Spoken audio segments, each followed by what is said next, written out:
तो ये पता चला कि रेड जेल में अलग अलग चीजों की स्मगलिंग करता है, इसलिए वो रेड के पास गया और उसे एक छोटे से हथौड़े की डिमांड की। ये सुनकर रेड को लगा कि शायद एंडी उस हथौड़े को यूज करके इस जेल से भागने की सोच रहा है। हालांकि एंडी ने इसे साफ इनकार कर दिया, जिसके बाद रेड ने उसकी इस डिमांड को मान लिया। इसके साथ ही उसने एंडी को सावधान भी किया और जेल में मौजूद एक गैंग दी सिस्टर से बचकर रहने को कहा। इस गैंग का लीडर था बॉक्स, जो जेल में आने वाले नए कैदियों को काफी परेशान करता है। अब एंडी का हाल भी कुछ ऐसा ही था और शुरुआत के महीनों में उसका ज्यादातर वक्त या तो लॉन्ड्री रूम में जाता या फिर बॉक्स और उसके साथियों से लड़ने में। लेकिन इसके बावजूद भी एंडी खुश था, क्योंकि रेड और उसके बीच काफी अच्छी दोस्ती हो गई थी। ये दोनों अक्सर साथ ही रहते और अपना ज्यादातर वक्त एक दूसरे से बातें करने में बिताते। अब एक दिन जेल में एक जॉब वैकेंसी आई, जिसमें कैदियों को जेल की छत को ठीक करना था। यहाँ रेड ने अपना जुगाड़ लगाया और एंडी समेत अपने बाकी दोस्तों को भी इस जॉब में भर्ती करवा दिया। अब एक दिन जब एंडी छत पर काम कर रहा था, तब उसने कैप्टन हेडली को देखा, जो काफी परेशान लग रहा था। अब उसकी बातें सुनकर ये पता चला कि इस बार हेडली को काफी ज्यादा टैक्स भरना है। अब चूंकि एंडी एक बैंकर हुआ करता था, इसलिए वो हेडली के पास गया और उसे टैक्स अमाउंट कम करने के तरीके बताने लगा। अब पहले तो हेडली को काफी गुस्सा आया, लेकिन एंडी की नॉलेज को देखकर वो भी दंग रह गया। यहाँ एंडी ने बोला कि अगर आप मुझे ये काम करने दोगे तो मैं आपका टैक्स अमाउंट आधा कर दूंगा, लेकिन इसके बदले में आपको मुझे और मेरे दोस्तों को चिल्ड बियर पिलानी होगी। अब हेडली इस डील के लिए राजी हो गया और काम पूरा होते ही उसने एंडी और उसके दोस्तों को चिल्ड बियर की ट्रीट दी।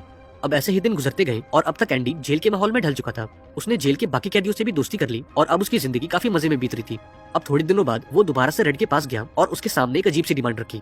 दरअसल एंडी को रीटा हेम्सवर्थ नाम की एक्ट्रेस काफी पसंद थी, इसलिए उसने रेड से इस एक्ट्रेस का पोस्टर मांगा। अब पहले तो रेड को थोड़ा अजीब लगा, लेकिन फिर भी उसने एंडी की इस डिमांड को मान लिया।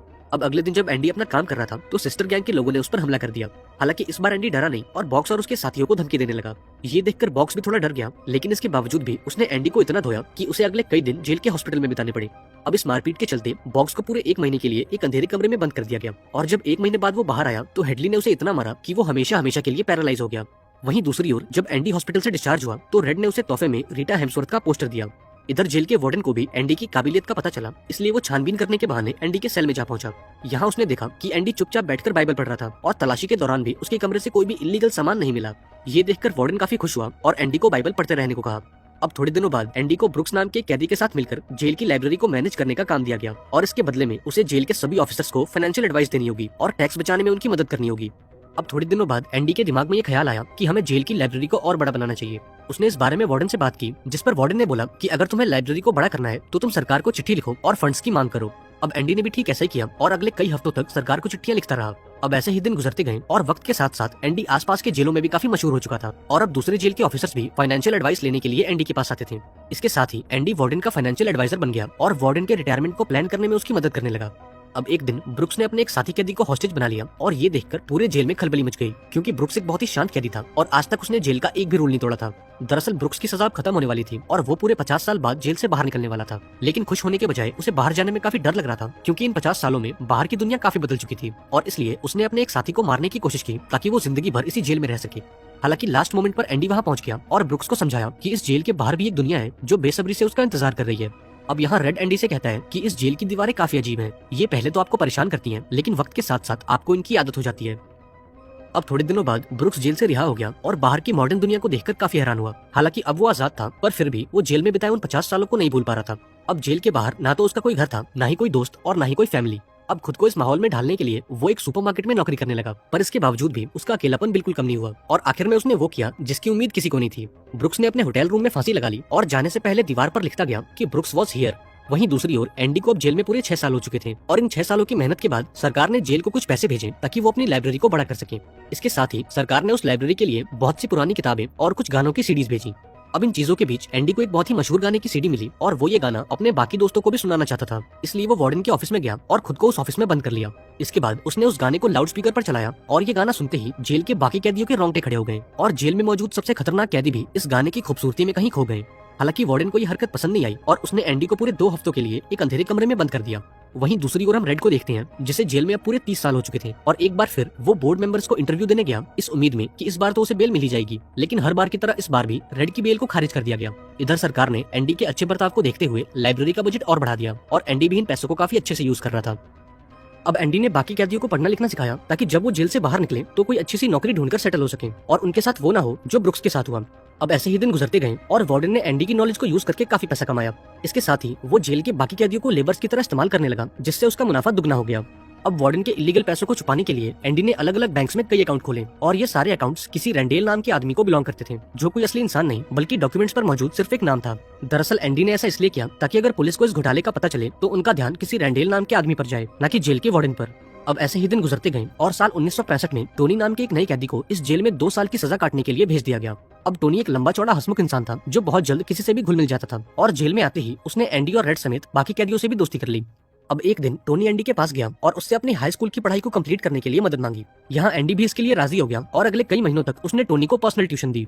अब इतनी कड़ी मेहनत के बाद आखिरकार टोनी एग्जाम में बैठने के लिए बिल्कुल तैयार था, लेकिन इस एग्जाम के दौरान वो काफी फ्रस्ट्रेट हो गया और अपनी आंसर शीट को डस्टबिन में डालकर वहाँ से चला गया। लेकिन इसके बावजूद भी एंडी ने उस आंसर शीट को बाहर निकाला और एग्जाम बोर्ड को सबमिट कर दिया। अब अगले दिन जब ये लोग आपस में बातें कर रहे थे तब बातों बातों में टोनी ने एक ऐसा खुलासा किया जिसे सुनकर एंडी के तो मानो होश ही उड़ गए। यहाँ टोनी ने बताया कि इससे पहले वो जिस जेल में मौजूद था वहाँ उसकी मुलाकात एक आदमी से हुई थी जिसने एक गोल्फर और उसकी गर्लफ्रेंड का मर्डर किया था और उसने इस मर्डर का इल्जाम एक मासूम बैंकर पर लगाया था। अब ये सुनकर एंडी शॉक हो गया क्योंकि इस कहानी में जिस मासूम बैंकर का जिक्र था वो कोई और नहीं बल्कि खुद एंडी था। अब इस बात का पता लगते ही एंडी फटाफट से वार्डन के पास गया और उससे अपना केस रीओपन करने को कहा ताकि वो टोनी को गवाह बनाकर अपनी बेगुनाही साबित कर सके। हालांकि वार्डन ने इसके लिए साफ इनकार कर दिया और एंडी को पूरे 1 महीने के लिए एक अंधेरे कमरे में बंद कर दिया। दरअसल वार्डन को ये डर था कि अगर एंडी जेल से आजाद हो गया तो उसके इलीगल पैसों को कौन मैनेज करेगा। अब इस बीच जब एंडी उस कमरे में बंद था तो टोनी को उसकी हाई स्कूल की डिग्री मिली और वो काफी अच्छे नंबरों से पास हो गया था। अब थोड़े दिनों बाद वार्डन ने टोनी को जेल से बाहर बुलवाया जहां चीफ गार्ड हेडली ने टोनी को गोली मारकर उसकी जान ले ली और इसी के साथ एंडी की बेगुनाही का ये आखिरी सबूत भी मिटा दिया गया। अब अगली सुबह वार्डन ने एंडी को टोनी की मौत की जानकारी दी और उसे बताया कि टोनी जेल से भागने की कोशिश कर रहा था, इसलिए हेडली ने उसे गोली मार दी। हालांकि एंडी को वार्डन की कहानी पर भरोसा नहीं हुआ और गुस्से में आकर उसने वार्डन की मदद करने से भी इनकार कर दिया। लेकिन वार्डन ने उसे धमकाते हुए बोला कि अगर तुमने मेरा काम नहीं किया तो मैं जेल की लाइब्रेरी को हमेशा हमेशा के लिए बंद कर दूंगा। अब इस कमरे से बाहर आकर एंडी काफी उदास रहने लगा और ये देखकर रेड को उसकी फिक्र होने लगी। अब बातों बातों में एंडी ने बताया कि शादी के बाद वो अपने काम को लेकर काफी बिजी रहता था और इसका असर उसकी मैरिड लाइफ पर पड़ने लगा था और कहीं न कहीं वो खुद को अपनी वाइफ की मौत का जिम्मेदार मानता है। यहाँ एंडी ने रेड को बताया कि अब मेरी जिंदगी का सिर्फ एक ही मकसद है और वो है इस जेल से निकलकर मेक्सिको के एक शहर तक पहुंचना जहाँ मैं अपनी बाकी की जिंदगी आराम से गुजार सकूं। उसने रेड को एक खास लोकेशन भी बताई जहाँ उसने कुछ छुपा रखा था और वो चाहता था कि जब रेड जेल से बाहर निकले तो वो उस जगह पर जाकर उस छुपी हुई चीज को निकाल ले। अब ऐसे ही दिन गुजरते गए और अब एंडी ने दोबारा से वार्डन के पैसों को मैनेज करना शुरू कर दिया। हालांकि रेड ये सब देखकर खुश नहीं था और उसे एंडी की फिक्र होने लगी थी और उसकी चिंता और बढ़ गई जब उसे पता चला कि एंडी ने बाकी कैदियों से एक 6 फीट लंबे रस्सी की मांग की है। अब अगली सुबह जब गार्ड्स ने सभी कैदियों का अटेंडेंस लिया तो उन्हें एंडी कहीं दिखाई नहीं दिया और थोड़ी छानबीन करने पर यह खुलासा हुआ कि एंडी डुफ्रेन इस जेल से भाग चुका है।